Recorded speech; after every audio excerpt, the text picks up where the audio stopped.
अस्सलाम वालेकुम, बिस्मिल्लाहिर्रहमानिर्रहीम।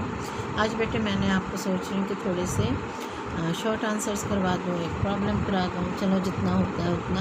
तो सबसे पहले आपका क्वेश्चन है कि a potential difference is applied across the ends of a copper wire, यानी कॉपर वायर है जिसके एंड्स पर आपने कुछ पोटेंशियल डिफरेंस रख दिया।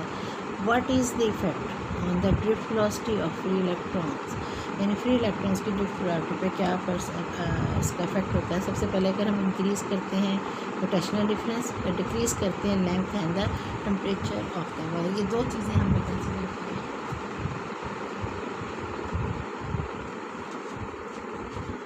क्या एक इंक्रीज़ करना है पोटेंशियल डिफरेंस, ड्रिफ्ट वेलोसिटी है उसकी देखनी है किसकी, एक जैसे एक हमने वायर ली है कॉपर की और उसके गिर्द पोटेंशियल डिफरेंस हमने रख के चेक कर रहे हैं, तो इसका इफेक्ट देखने लगे हैं किस चीज़ पे, ड्रिफ्ट वेलोसिटी पे।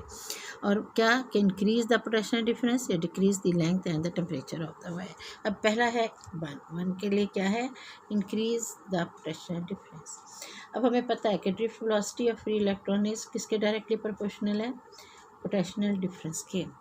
अब हम क्या कहते हैं कि drift velocity of free electron is directly proportional to the potential difference. इसके लिए हम कह सकते हैं कि V is proportional to E, V E proportional या V D, हम ये drift velocity V D is proportional to E। तो इसको हम कह सकते हैं कि potential difference increase then the drift velocity of the free electron is also increase. Clear हो गया आपको कि ड्रिफ्ट वेलोसिटी को दोनों एक दूसरे के हैं, तो क्या कह सकते हैं, डायरेक्टली प्रोपोर्शनल।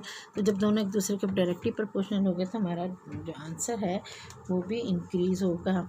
दो एक चीज़ इंक्रीज़ है दूसरी भी, तो जहाँ ड्रिफ्ट वेलोसिटी इंक्रीज़ होगी वहाँ पर हमारे पास इसका पोटेंशियल डिफरेंस भी इंक्रीज़ होगा। V D is proportional to ई।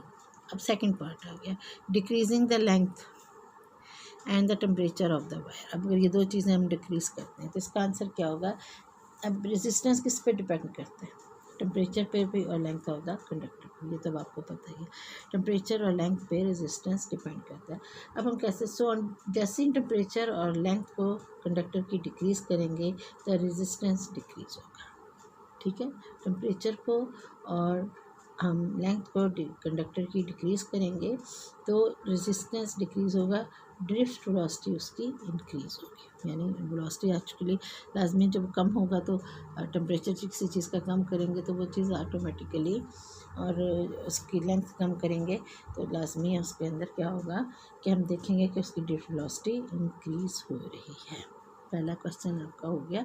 दूसरा क्या है, do bands in a wire effect it's electrical resistance. ठीक है, बैंड यानी की हुई है, तो हमें पहले से पता है कि resistance of a conductor length है, length cross sectional area A. ये दो चीज़ें तो हमने पहले से फार्मूले में कंसिडर की हैं कि R is equal to sigma L over A, R is equal to sigma L over A. तो हम कह सकते हैं सिग्मा इज़ क्या है, रेजिस्टिविटी है, उसकी वैल्यू किस पे डिपेंड करती है, नेचर ऑफ द कंडक्टर में। ठीक है, सिग्मा क्या है, ऐसी रेजिस्टिविटी है जिससे डिपेंड करता है नेचर ऑफ द कंडक्टर।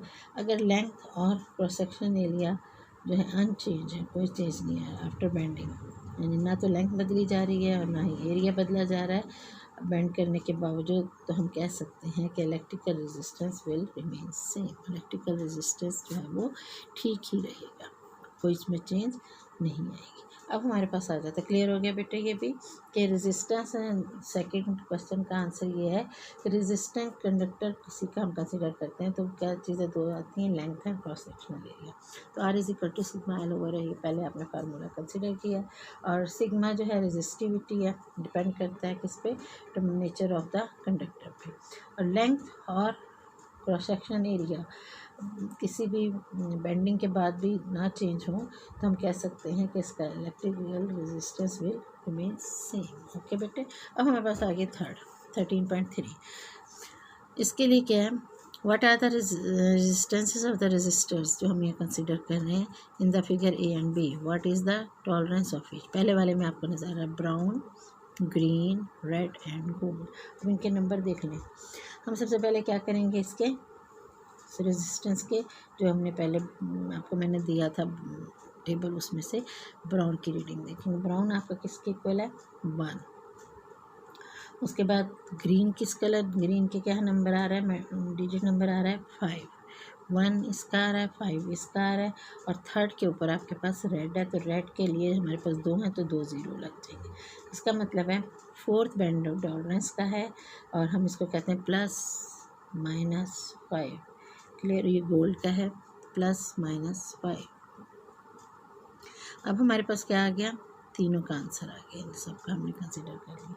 अब the actual value of the resistance क्या आएगी 1500। इन तीनों को ऐड किया, 1 5 ऐड किया और 2 ज़ीरो लगाए, तो आपके पास 1500 आ गया, +-5% आ गया इसका। और इसके बाद फिगर बी आ गई। क्लियर हो गया आपको, 1500 +-5% हो गया आपका। अब